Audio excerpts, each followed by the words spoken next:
Hello and welcome to the day. Thank you for spending your time with us. I'm Jake. I'm Joel. Welcome back to another episode of Jake and Joel Are Magic.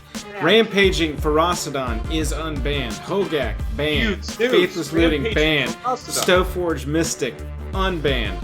And then some vintage stuff, and I don't know anything about that. If you're here for vintage coverage, go somewhere else. They know more than we do. But standard, modern, the shakeup is happening. Standard, Rampaging Ferocidon, unbanned. Hogaak, Faithless Looting, banned. Stoneforge Mystic, unbanned. Jake, off the rip, what are you feeling?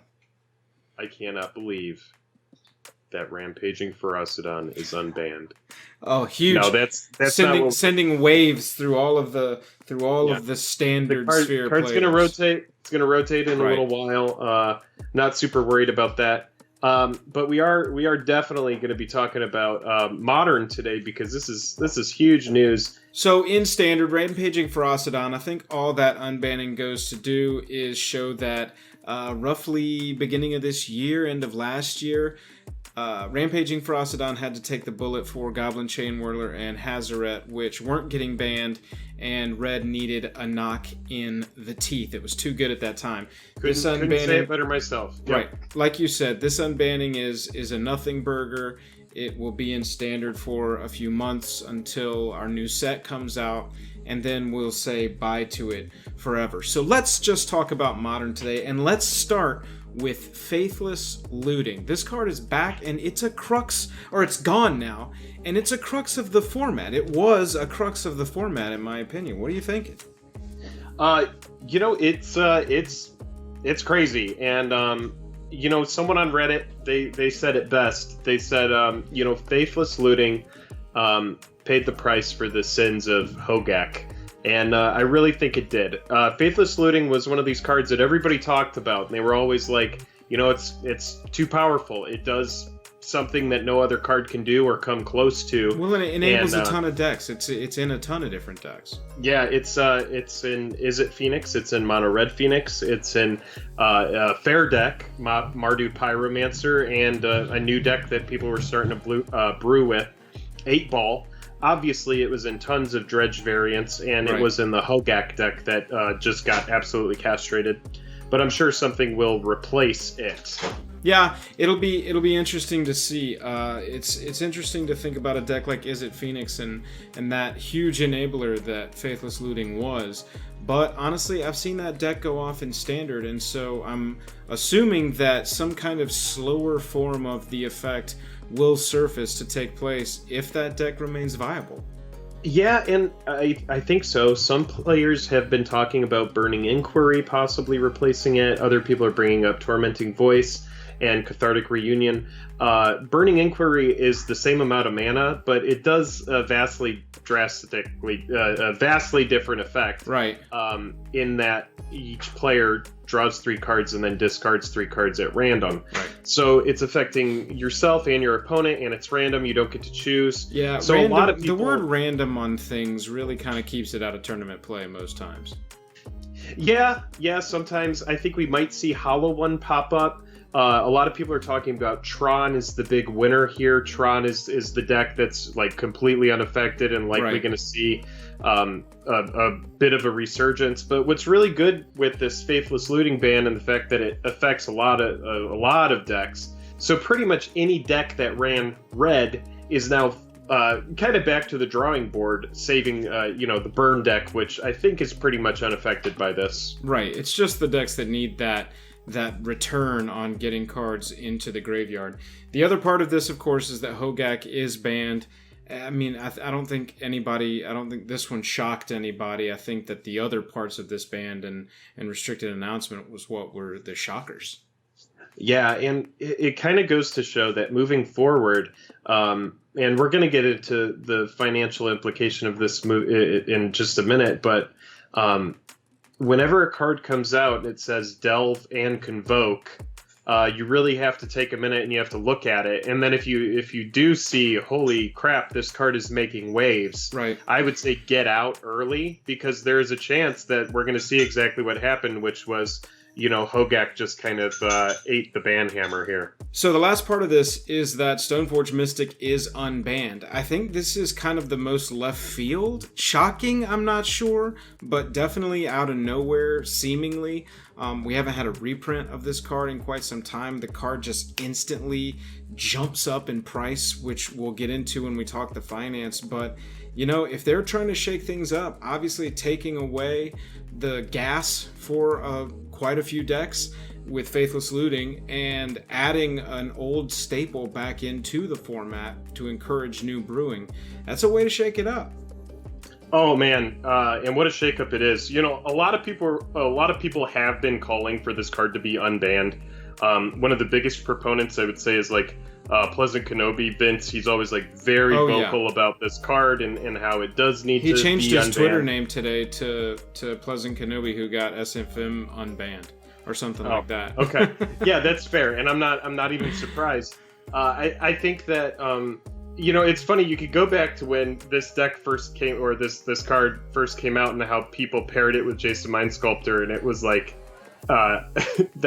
that terrible time where Caw-Blade took over Standard, right, and Control was the whole big thing. Yeah. I think this card obviously is going to shake up a lot of decks. There is the Wurza deck that runs Whir of Invention and Urza, right, that's going to get to play with this. There's all of the swords, Batterskull. This deck is going to be, or this card is going to be in a brewer's paradise. Things Everybody's already starting. It's going to be awesome. But having it unbanned this out of nowhere immediately kicked the price up. Talk to us about what this has done to the MTG Finance world. Well, a lot of people set their alarm for this banned and restricted announcement, and then the second they read the thing, they started buying in a frenzy. And so you can imagine what happened. The card immediately doubled.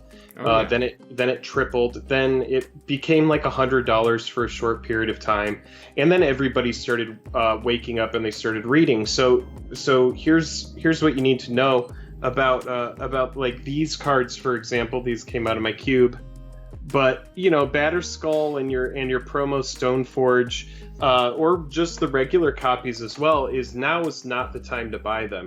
No. If you already had them, good for you. Right. And if you're not planning on brewing with them, now's the time to move them. If you weren't one of the first people to move them, you're not going to make the most money. It's not like when a card gets unbanned, you're the first person to put it up and you get a nice premium for it.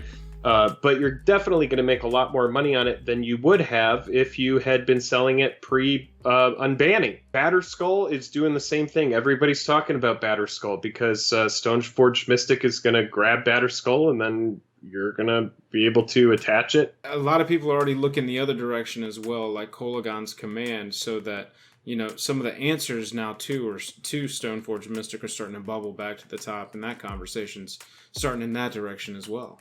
Yeah, and what's nice about K-Command, and I did buy 3 of them today, what's nice about that card is that it not only kills Stoneforge Mystic, but it destroys an artifact. Right. So it automatically 2-for-1s versus a card that everybody's going to be brewing with.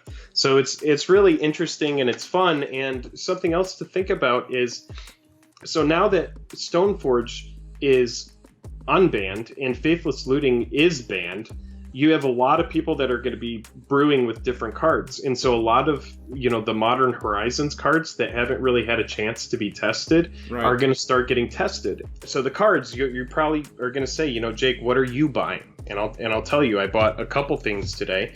Jund was supposed to be a deck that was going to be well placed in this meta. Going into Hogaak. So a lot of people were buying Hex Drinkers, and obviously Kolagon's Command is played in Jund. Well, the deck didn't do well, and so Hex Drinker just kind of went back as a free agent. Nobody was really playing it.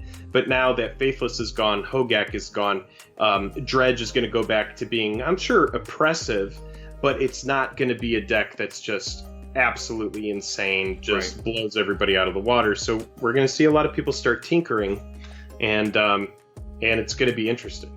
Yeah, it absolutely is. The thing that I like the most about this is that it opens up the field. sliding into wild predictions for what I think that this could do to Modern. I hope that it brings cards like Jace the Mind Sculptor back to the forefront. I mean, I would also like to see some kind of modern Cawblade weird thing pop up and, not oppress and completely dominate, but become a competitive deck in the modern sense. When we were playing Standard back during that time, that was a huge deck and it was kind of feared, and so it'd be cool for me personally, historically, to see a deck like that popping up again. Yeah, it's going to be really funny if we see Squadron Hawks, pop up out of nowhere, and then people are attaching swords to them. I mean, card advantage is a very real thing, and people really didn't have a good target to put on, those birds. So maybe it will be Sword of Fire and Ice. Maybe it'll be Truth and Justice, or Sword of Sinew and Steel, or, those kind of cards are going to start popping up in sideboards because... with Stoneforge Mystic, you have like a toolbox where you can go grab the sword you need. Oh, what sword did we need from the sideboard? Oh, we need Truth and Justice for this matchup. Or, oh, this matchup runs a lot of Lilianas, so we need to grab Sinew and Steel so that we can swing and destroy Planeswalkers. So all those swords are really low. Hex Drinker is low. Death Shadow. Death Shadow hasn't really been placed well recently, but it started popping up. Just random Jund cards, Kolaghan's Command. We've already said Hex Drinker, but Bloodbraid Elf. No one's really playing with Bloodbraid Elf right now, and that card is like raring to go. And you mentioned Jace the Mind Sculptor. That card is being tinkered with. It's starting to pop up in decks. Right. But now Hogaak is gone. The worst dredged deck ever imaginable for Modern is gone. So is Vengevine going to come back? What do you think is going to come back? That's what we want to hear from you in the comments. Right. Yeah, I know it opens up a lot of, return from decks that already existed. It opens up the field a little bit. It's interesting financially for me that beyond the obvious moves, created by Hogaak going away, Faithless Looting going away, Stoneforge coming back, that there's not a huge finance explosion over this. We get to see that slowly develop now over the next 6 months to a year and see what rises to the top. And Jake's right. We do want to know what you think is going to rise to the top. Yeah, and it's all speculation. It's all speculation until it's hindsight, and then some people are going to be right and a lot of people are going to be wrong. But we are going to see the format change, and it's probably going to be for the better, to be honest. People were saying that Hogaak is absolutely, kind of like a huge oversight, and I think it's good of Wizards to address that. And then they're just like, we have had Faithless Looting on our radar for a while. We're just going to go ahead and ban that as well. Right. We're going to slow down some of these decks, and we're going to shake up the format and see if people will start playing with these new cards that we've created. Yep, absolutely. Everybody, thank you so much for watching. We are Jake and Joel Magic. If you appreciate what we're doing, we'd appreciate if you'd click like and subscribe. Really helps us out. Let a friend know about us. Other than that, Jake, I'm tapped out. And I'm just going to be sitting here looking at cards, trying to figure out what is going to spike and how do I channel that. Does that make sense? Absolutely. Catch you later.